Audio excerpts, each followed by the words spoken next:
जय श्री कृष्ण एवरीवन। आप सभी का मेरे चैनल रेनूस कृष्णा पैराडाइज में स्वागत है। सभी को मेरा प्यार भरा नमस्कार, सत श्री अकाल और सलाम। अपने चैनल पर मैं शेयर करती हूँ अपने फूड, फिटनेस और लाइफस्टाइल से रिलेटेड वीडियोस, घर के बने सिंपल सात्विक खाने की recipes, yoga, meditation, floor exercise और एरोबिक्स से मैं घर में रहकर 50+ के बाद किस तरह से अपने आप को फिट और स्वस्थ रखती हूँ। मेरी hobbies cooking, gardening, interior decoration, लिखना, किताबें पढ़ना, म्यूज़िक सुनना, तीज त्यौहार, फ्रेंड्स और रिलेटिव, सभी कुछ मैं आप लोगों के साथ अपने चैनल पर शेयर करती हूँ। तो चलिए शुरू करते हैं आज का वीडियो।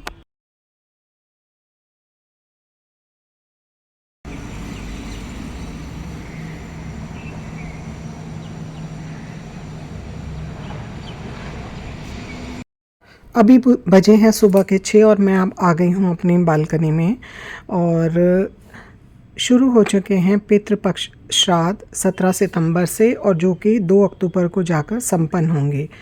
आज है 18 तारीख। मेरे घर में भी श्राद्ध है। मेरे ससुर जी के चाचा जी का श्राद्ध है, यानी कि मेरे हस्बैंड के दादाजी का। तो उसके लिए मैं सुबह उठकर नहा धो चुकी हूँ और अभी आई थी बालकनी में। मैंने सब्जियाँ बनानी शुरू कर दी हैं, खाना बनाना पंडित जी के लिए शुरू कर दिया है। तो श्राद्ध जो होते हैं ये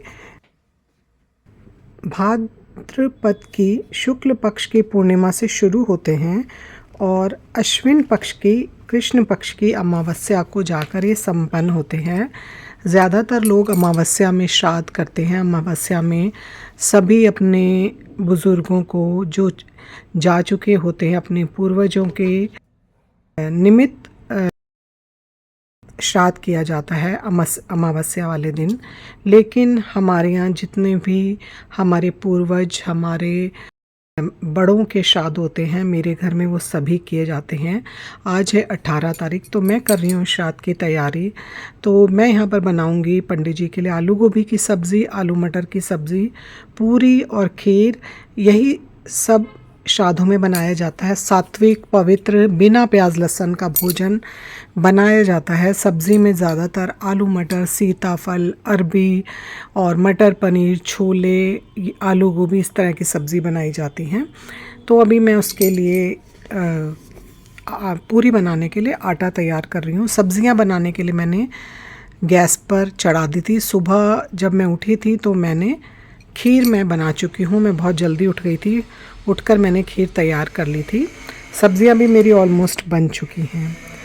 श्राद्ध पक्ष का महत्व पितृपक्ष पूर्वजों से जुड़े अनुष्ठान करने का एक बहुत ही पवित्र समय होता है जो पूर्ण रूप से पूर्वजों को ही समर्पित होता है। ऐसा माना जाता है कि ये अनुष्ठान दिवंगत लोगों की आत्मा को शांति प्रदान करते हैं। परंपरागत रूप से जो घर के सबसे बड़े बेटे होते हैं या परिवार के कोई अन्य पुरुष सदस्य इस अनुष्ठान को करते हैं।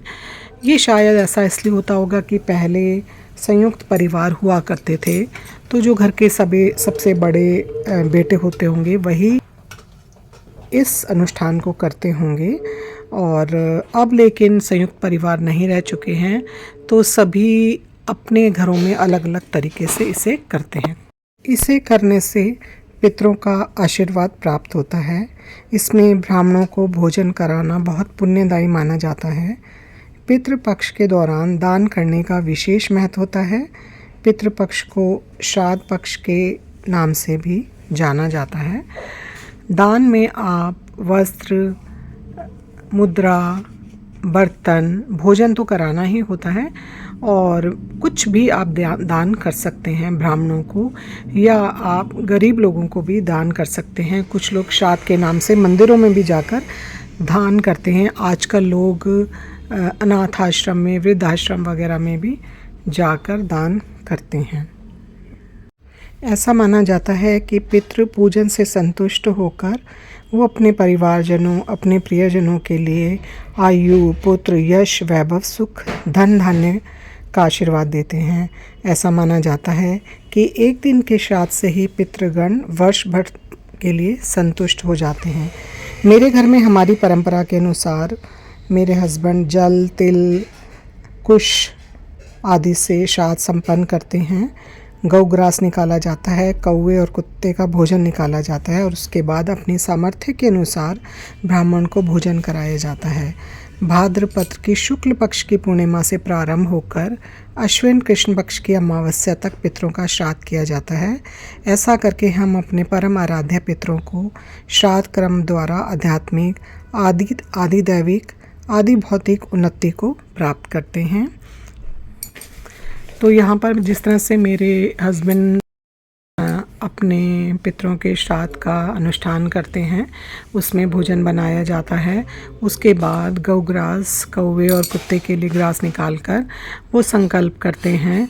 संकल्प विधि पूर्ण होने के बाद सबसे पहले ब्राह्मण को भोजन कराया जाता है।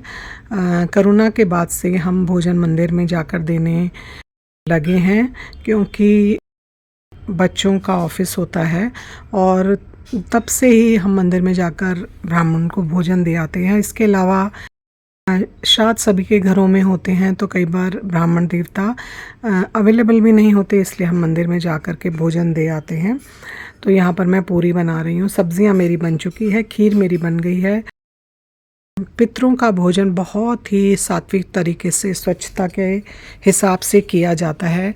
सबसे पहले उठकर स्नान ध्यान करना होता है, उसके बाद रसोई को, चूल्हे को अच्छी तरह से साफ़ सुथरा करके भोजन बनाया जाता है।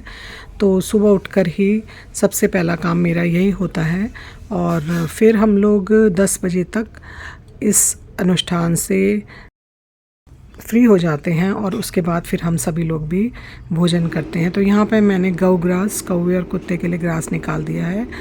पीतल, तांबे या कांसे के बर्तनों में कोशिश करनी चाहिए कि भोजन निकाला जाए। पहले हम भी स्टील के बर्तनों में निकालते थे, लेकिन कुछ वर्षों से सामर्थ्य अनुसार जब पता चला तो हमने भी पीतल के बर्तन धीरे धीरे लेने शुरू किए। पहले ज़माने में तो सभी के घरों में पीतल के बर्तन, कांसे और तांबे के बर्तन हुआ करते थे, लेकिन अब ज़्यादातर घरों में स्टील के या चीनी मिट्टी के बर्तन मिलते हैं। तो मैंने भी हर वर्ष पीतल का एक बर्तन भगवान के कार्यक्रम के लिए लेना शुरू कर दिया है और उसी में हम पूजा से संबंधित सभी, भोजन से संबंधित सभी चीज़ें हम पीतल के बर्तनों में ही करते हैं। तो आज मेरे हस्बैंड के दादाजी का श्राद्ध था, वो संपन्न करने के बाद मैं आ गई हूँ मंदिर में अपनी पूजा पाठ करने के लिए और भगवान जी को भोग लगाने के लिए। फिर मैं भी अपना नाश्ता करूँगी।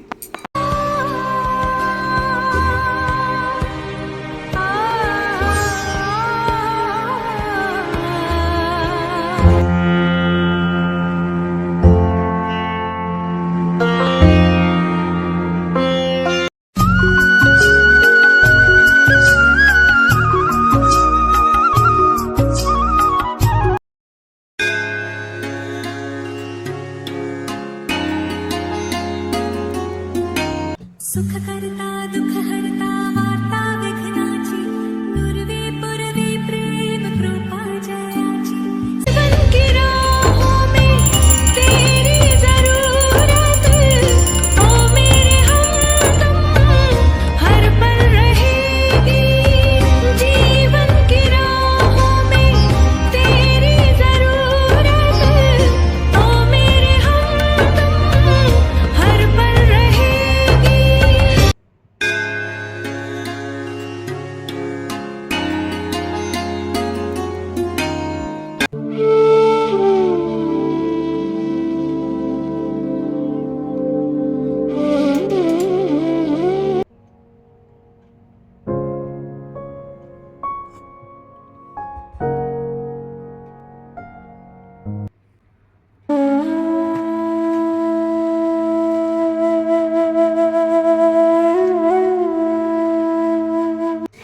तो मैंने आज आप लोगों के साथ शेयर किया कि हमारे घर में किस तरह से हम अपने पितरों के प्रति निमित्त जो श्राद्ध करते हैं वो किस तरह से करते हैं। मेरे हस्बैंड संकल्प करते हैं और ब्राह्मण का भोजन निकाला जाता है, उसके बाद ही हम लोग घर के बाकी सदस्य भोजन करते हैं। आई होप आपको ये पसंद आया होगा। पसंद आया हो, ये मेरे घर का तरीका है, सभी के घर में अलग अलग तरीके से करते हैं। आई होप आपको ये पसंद आया होगा। पसंद आया हो तो प्लीज़ इसको लाइक शेयर और सब्सक्राइब करें। मिलूंगी आपसे नेक्स्ट वीडियो में, तब तक आप लोग अपना ध्यान रखिए, हंसते रहिए, खुश रहिए, मुस्कुराते रहिए। घर छोटा हो या बड़ा पौधे ज़रूर लगाइए। सुबह की सबसे पहली रोटी गौ माता के लिए निकालिए, पशु पक्षियों के लिए दाना पानी रखिए। वीडियो देखने के लिए आप लोगों का बहुत बहुत बहुत धन्यवाद। Thank you so much for watching and goodbye. मिलती हूँ आपसे नेक्स्ट वीडियो में। Thank you so much.